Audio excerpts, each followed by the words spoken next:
बसा. Thank you. Pilot इथं नको, तू इथं बस. इथे थांबा थांबा जरा. बसा आता. पायलट तिथं नको, इथं बस. सुमे तुझं काय चाललंय यार? इथे नको तिथे, तिथे नको इथे. जाम भूक लागली यार. का हुकूम सोडतेस आता तू?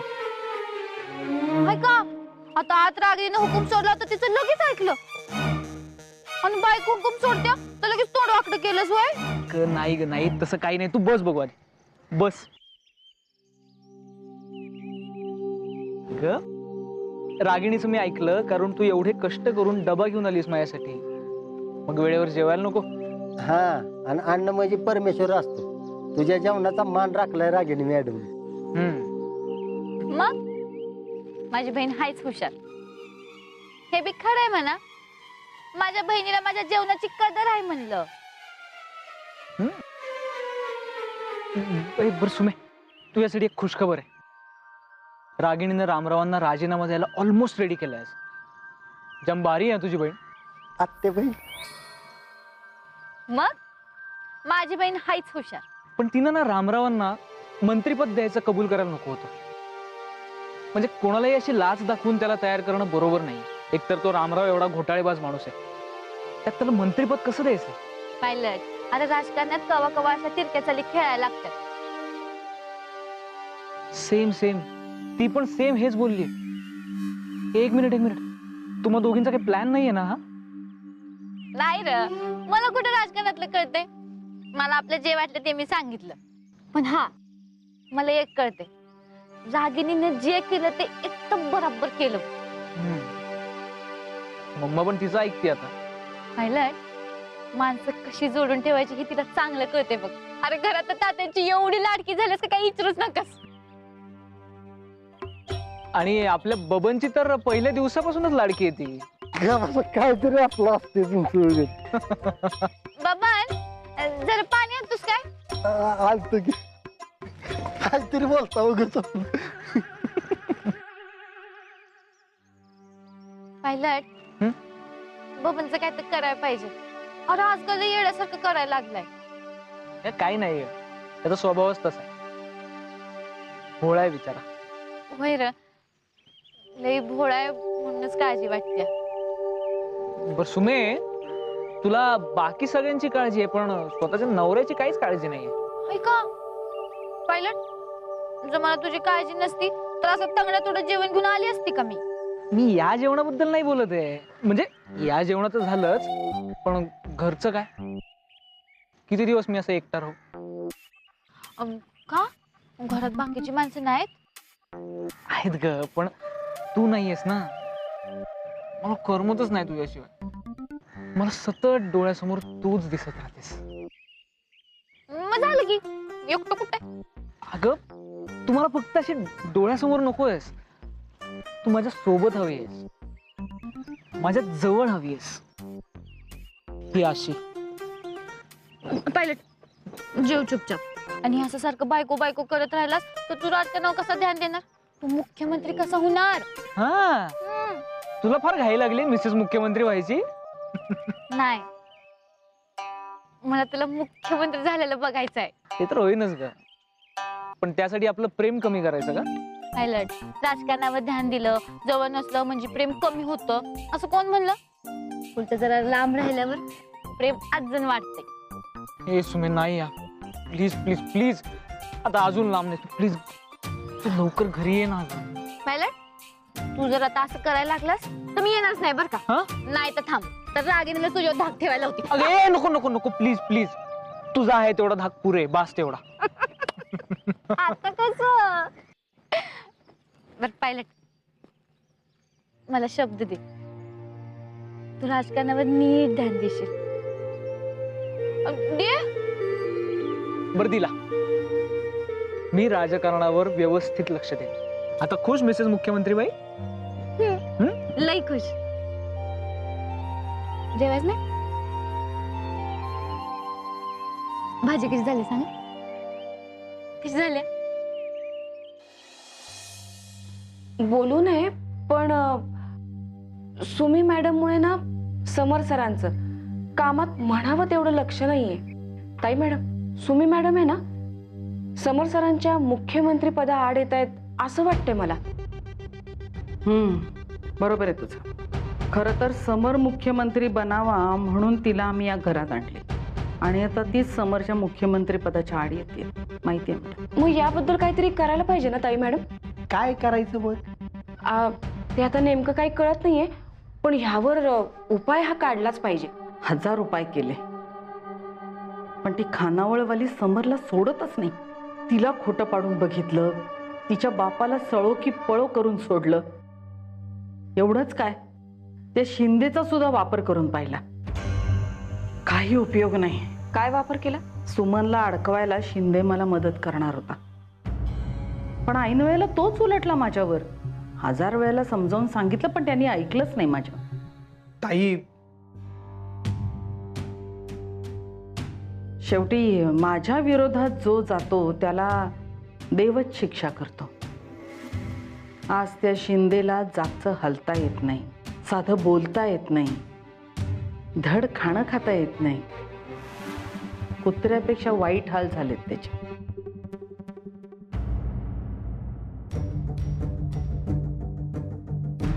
काय ग, घाबरलीस का?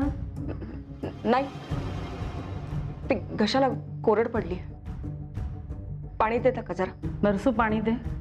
मी ताई, नरसू, पाणी देणं हे पुण्याचं काम असतं.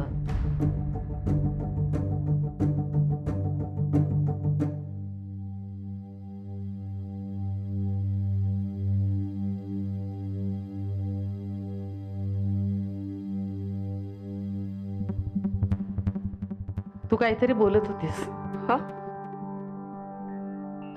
हेच की त्या सुमीने तिच्या घरात राहायला जागा दिली मला.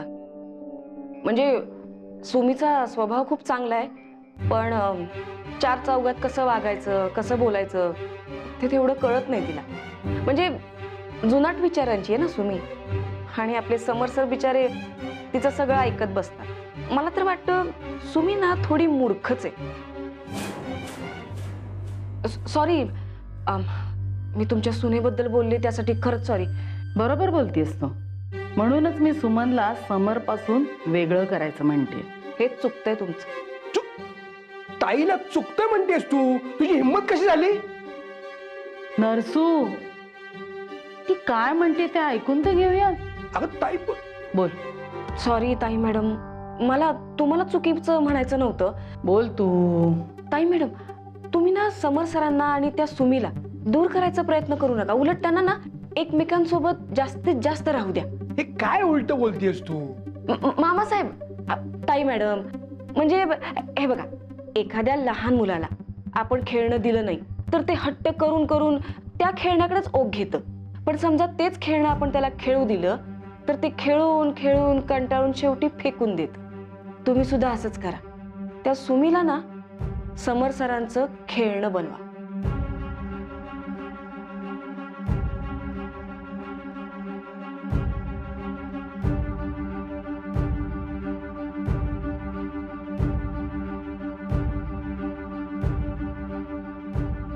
तीच लायकी आहे तिची. पटतंय मला तुझं म्हणणं. ताई मॅडम, नरसू, माझी निवड चुकीची नव्हती हे सिद्ध केलंय रागिणीने. जा, तुझं जेवण आलं असेल, जेवण घे. हो, येते मी.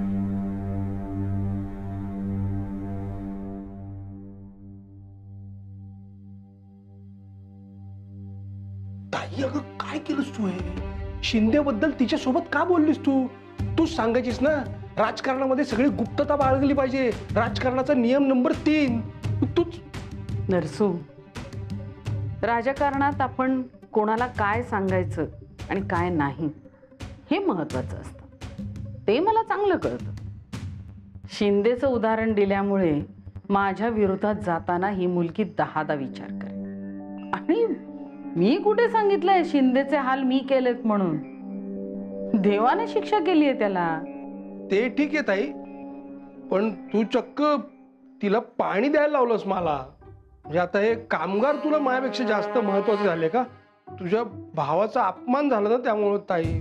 हरसू, तू माझा महत्वाचा, जवळचा आणि विश्वासू माणूस. ही मुलगी जरा जास्त हुशार आहे.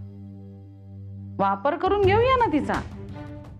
राजकारणात माणसं योग्य वेळी आणि योग्य पद्धतीनं वापरता आली पाहिजे. हा, राजकारणातला नियम नंबर 4 बरोबर. आता त्या रागिणीचा वापर करून खानावळवालीचा काटा काढायचा.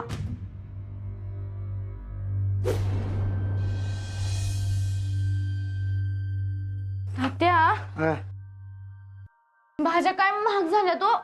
होय. तुला मी 17दा सांगितलं खानावळीचे दर वाढव नाही. भाजीवाल्या संगत घासाघीस करून भाजी स्वस्तात आण तर ते बी नाही. त्या अहो आपण 4 पैसा कमी कमवू पण लोकांचं नुकसान नाही करायला पाहिजे. महागाई किती वाढलं माहित आहे ना व. अवघं दुनियेची काळजी बघ. स्टाईल मारतात की तालुक्यात वर्ल्ड फेमस आचारी.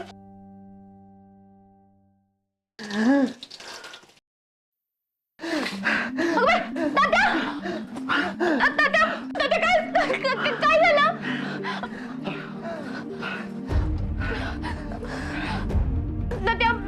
दम लागला काय? तुम्ही बाहेर चला. या या या या.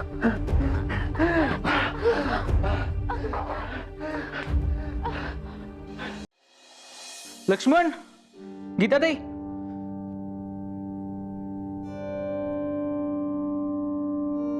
लक्ष्मण, गीताताई, कुठे गेले सगळे?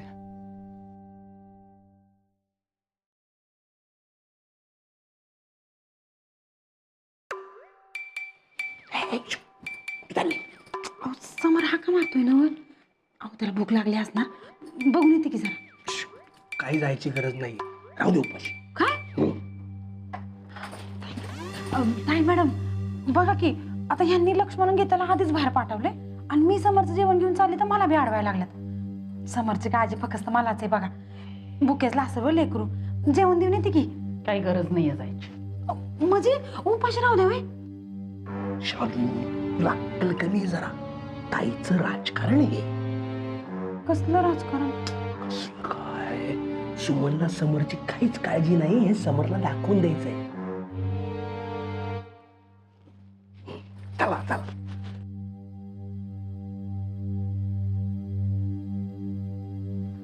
समर, काय झालं रे?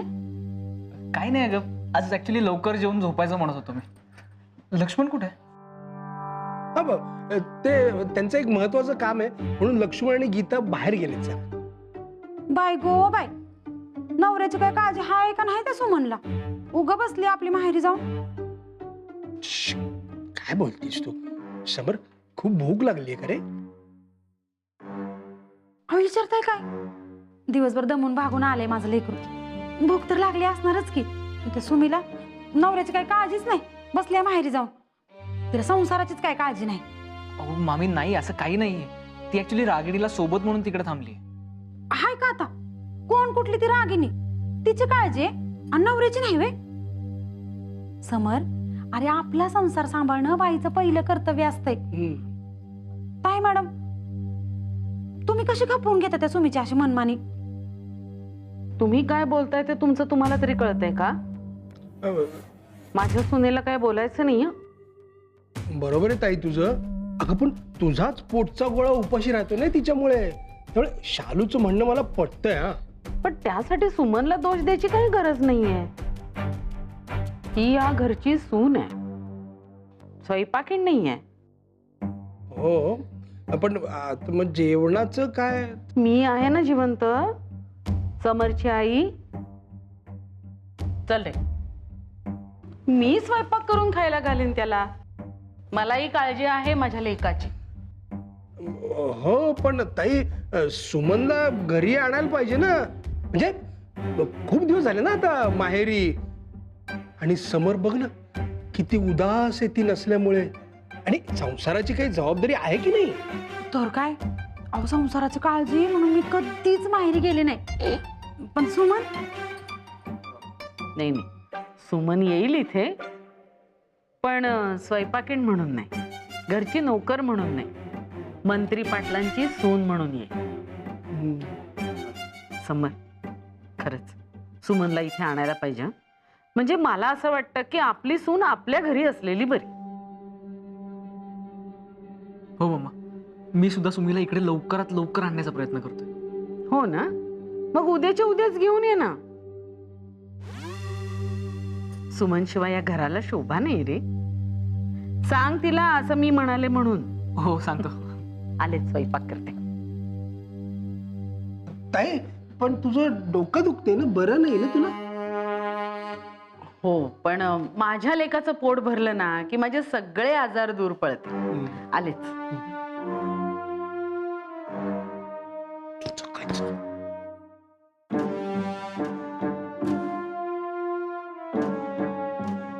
आईची माया.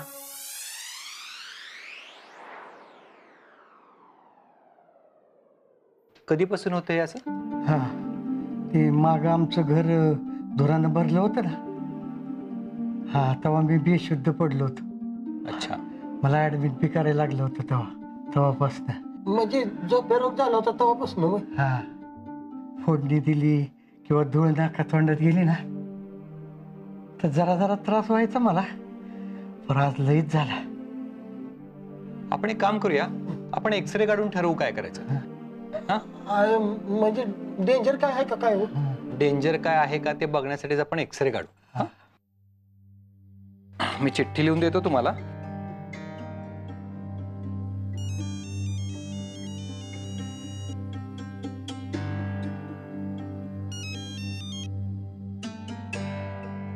पायलट, बरं झालं रे फोन केलास. काय मिसेस मुख्यमंत्री, मम्माच्या हल्ली जाम लाडक्या झाल्यात बरं का तुम्ही. मम्माला करमतच नाही हल्ली तुमच्याशिवाय. सारखी म्हणते माझ्या सुनेला लवकरात लवकर घेऊन ये. उद्या सकाळीच घ्यायला येतोय बरं का तुम्हाला. नाही पायलट, मला येता येणार नाही.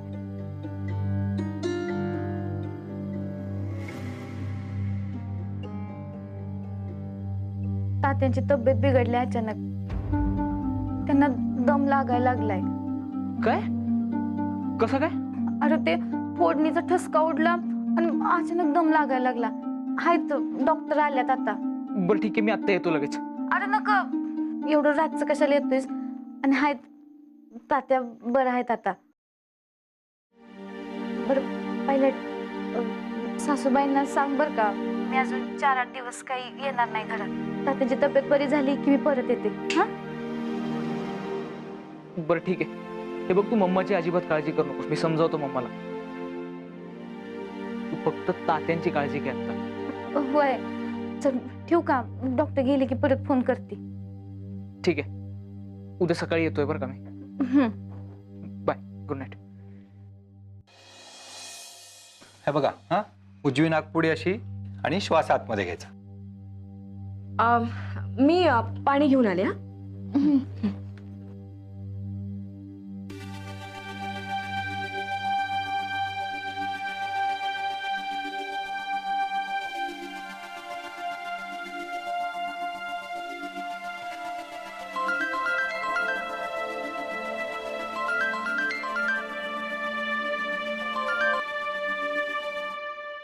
हा बोल. हॅलो ताई मॅडम, आता की नाही समर सरांचा सुमीला फोन आला होता. मी त्याला सांगितलंय सुमनला उद्या घरी परत आणायला.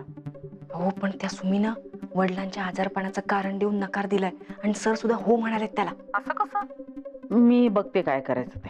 काहीतरी करा लवकरात लवकर. त्या सुमीला इथून बाहेर काढा. ठेवते फोन.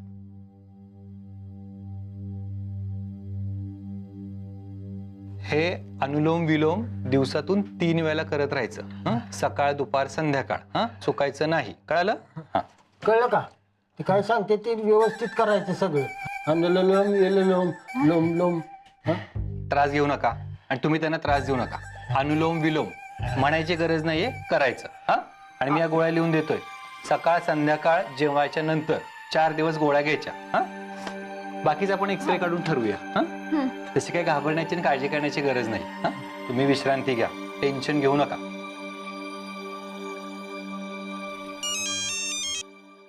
हा सासूबाई.